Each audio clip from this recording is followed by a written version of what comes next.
an entire town went silent. What really happened in Holcomb? The year was 1959. The place was Holcomb, Kansas, a small town out on the high wheat plains. Life here was simple. It was quiet. People knew their neighbors. They trusted them. Doors were often left unlocked.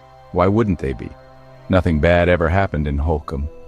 The days were marked by the sun rising over endless fields of grain. The nights were filled with the sound of crickets and the whisper of the wind. It was a place where families put down roots deep into the rich soil. A place that felt safe. A place that felt like home in every sense of the word. At the heart of this community was the Clutter family. Herb Clutter was a good man, a prosperous farmer, respected by everyone. He was fair. He was decent. His wife, Bonnie, was a gentle soul who battled periods of poor health but loved her children fiercely. And those children. They were the town's pride. Nancy, 16, was the darling of Holcomb. Smart, pretty, and involved in everything. Kenyon, just 15, was a quiet boy who loved to build things and work on his truck. They were a picture-perfect family. The kind of family that made a town like Holcomb feel whole. On Saturday, November 14th, the Clutters went about their day. It was just another ordinary Saturday. Herb was making business deals. Nancy was helping a neighbor girl bake a cherry pie. Kenyon was working on a project in the basement. They had plans for Sunday, church, a family dinner, normal things, happy things. They had no idea that their peaceful world was about to be shattered. They had no reason to fear the coming night. In Holcomb, the night was for sleeping, for dreaming. It was not for monsters. But far away, two men were driving toward them. Their names were Dick Hickock and Perry Smith. They were ex-convicts. They were not from Holcomb. They didn't understand its quiet ways. They were coming for one reason, and one reason only. A rumor. A lie, it turned out. A fellow inmate had told Dick that Herb Clutter kept a safe in his house. A safe filled with $10,000 in cash. For men like Dick and Perry, that was a fortune. It was a reason to drive across the state. A reason to do the unthinkable.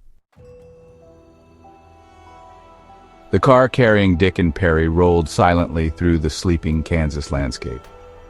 It was late, past midnight. The moon was a sliver in the dark sky. Dick was confident. He was the planner. He had the map. Perry was nervous. He was the follower. But he carried a deep well of anger inside him. They had a shotgun. They had a hunting knife. They had a roll of rope. They were prepared for a robbery. But were they prepared for what would happen next? The question hung in the cold night air as they drove closer and closer to River Valley Farm. They found the Clutter house easily. It stood dark and quiet against the horizon. A lone light burned on a pole in the yard, casting long, eerie shadows. The family was asleep inside, unaware, vulnerable. Dick had thought it would be easy, a quick in-and-out job, get the money from the safe and disappear back into the night. But there was a problem, a big one. As they crept around the house, they found no safe.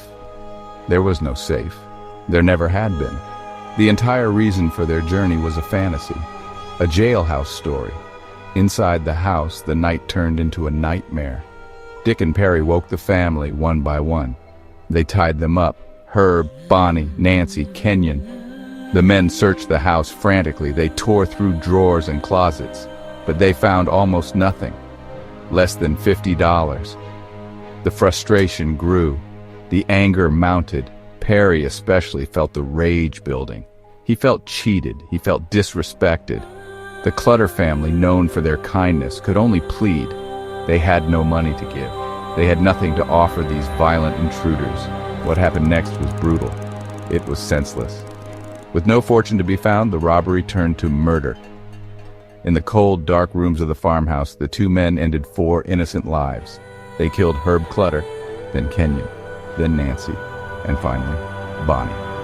They left them bound and silenced. The killers then walked out of the house, leaving behind a scene of unimaginable horror. They left with a portable radio, a pair of binoculars, and a few dollars. They drove away, leaving Holcomb to wake up to a world that had been changed forever. Sunday morning arrived, bright and clear. The sun rose over the wheat fields just as it always did. But something was wrong at the Clutter farm.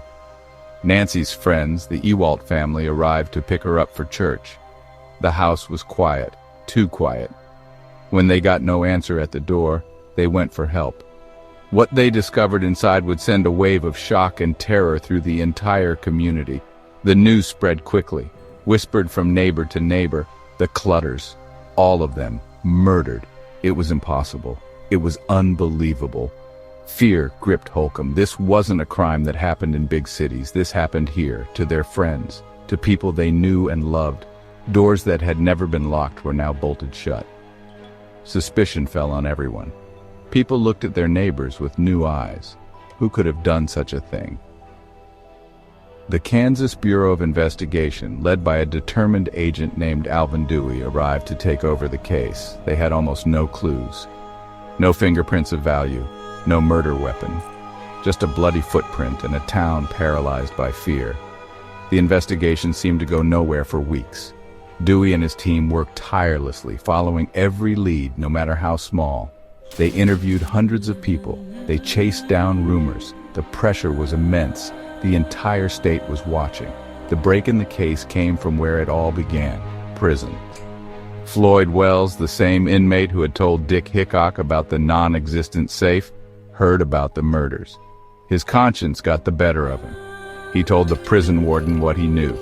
He named Dick Hickock. With a name, the puzzle pieces started to fall into place. Investigators learned about Dick's partner, Perry Smith. They tracked their movements across the country. The men had drifted from Kansas to Mexico and then back into the United States, pawning the few items they had stolen. Finally, on December 30th, 1959, the law caught up with them in Las Vegas. They were arrested without a fight. The long road to justice had reached a crucial turning point. The men responsible for silencing Holcomb were finally in custody. The capture of Dick Hickock and Perry Smith brought a sense of relief to Holcomb. But it did not bring back the peace that had been lost. The trial revealed the chilling, senseless details of the crime. The men were found guilty and sentenced to death. 5 years later, in 1965, they were executed. But even their deaths couldn't erase what had happened. The murders left a permanent scar on the heart of the town.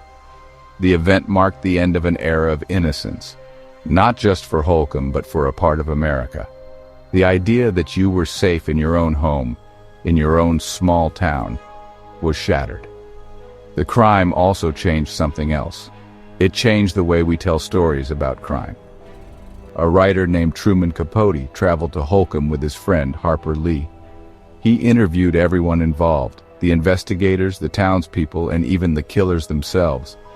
The book he wrote, In Cold Blood, became a sensation. It created a new kind of book, the non-fiction novel. It brought readers inside a true crime story like never before.